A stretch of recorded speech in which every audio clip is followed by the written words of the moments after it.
আমি অনিতা ঘোষ। ঘুগনি তো কম বেশি সবার বাড়িতেই হয়ে থাকে।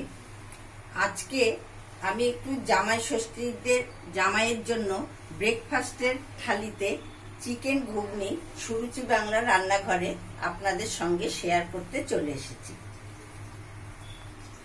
আসুন আমি ভিডিওটি আর শেয়ার করে দেখাচ্ছি, আপনারা পুরো ভিডিওটা দেখতে থাকুন। ঘুগনিটা আমি কাবলি ছোলা আর মটর বয়েল করে নিয়েছি। মাংসটাও আমি ছোট ছোট টুকরো করে বয়েল করে নিয়েছি, আর আলুটা ছোট ছোট করে কেটে নিয়েছি।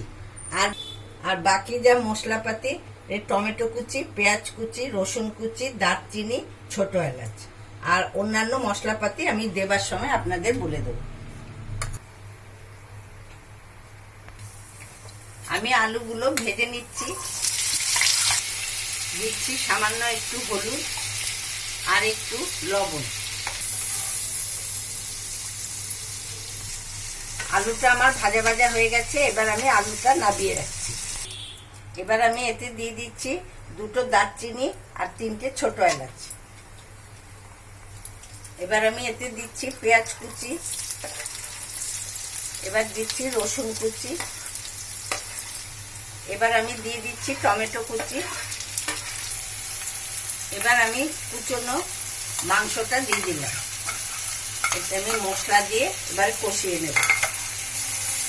এখন দিচ্ছি 1 চামচ হলুদ, 1 চামচ চিলি ফ্লেক্স, 1 চামচ জিরে গুঁড়ো, পরিমাণ মতো নুন। নুনটা আমি এখন কমই দিলাম, কেননা মটর বয়েলের সময় নুন দিয়েছি আর চিকেন বয়েলের সময় আমি নুন দিয়েছি। এবার দিচ্ছি পরিমাণ মতো আদা বাটা। আমি 1.5 চামচ মতো আদা বাটা দিলাম। ঘুগনির পরিমাণ বুঝে আদা বাটাটা দেবে। এবার দিচ্ছি নারকেল কুচি।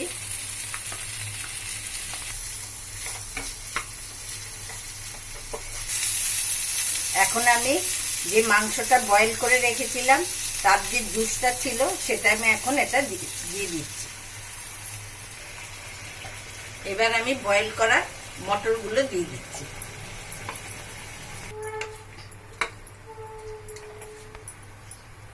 এবার আমি যে আলুগুলো বয়েল করে রেখেছিলাম সেই আলুটা দিয়ে দিচ্ছি।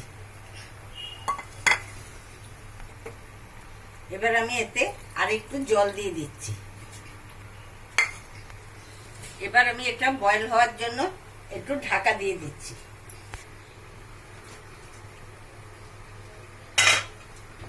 এখন আমি ঢাকা তুলে দিচ্ছি। এটা পুরো আগে থাকতে সবই বয়েল করা আছে। এখন আরেকটু ফেনা তুলে নিলাম। দেখুন এটা কি সুন্দর সেদ্ধ হয়ে গেছে ভালো করে। এবার আমি এতে দিয়ে দিচ্ছি একটু কাশ্মীরি মির্চি,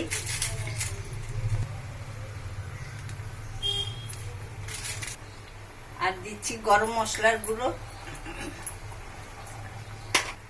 এবারে দিচ্ছি একটু চানা মশলা। চিকেন ঘুগনি আমার রেডি হয়ে গেছে। ঘুগনি অনেকে একটু পাতলা পছন্দ করে, আবার অনেকে একটু ঘন ঘন পছন্দ করে। এটা আমি পাতলাও করিনি, আবার খুব বেশি ঘনও করিনি। এবার আমি এটা বলে ঢেলে ফেলছি।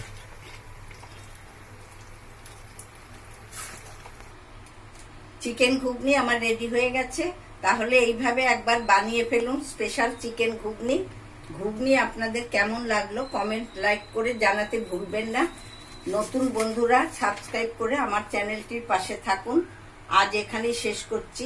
এই গরমে আপনারা সবাই সুস্থ ও ভালো থাকবেন।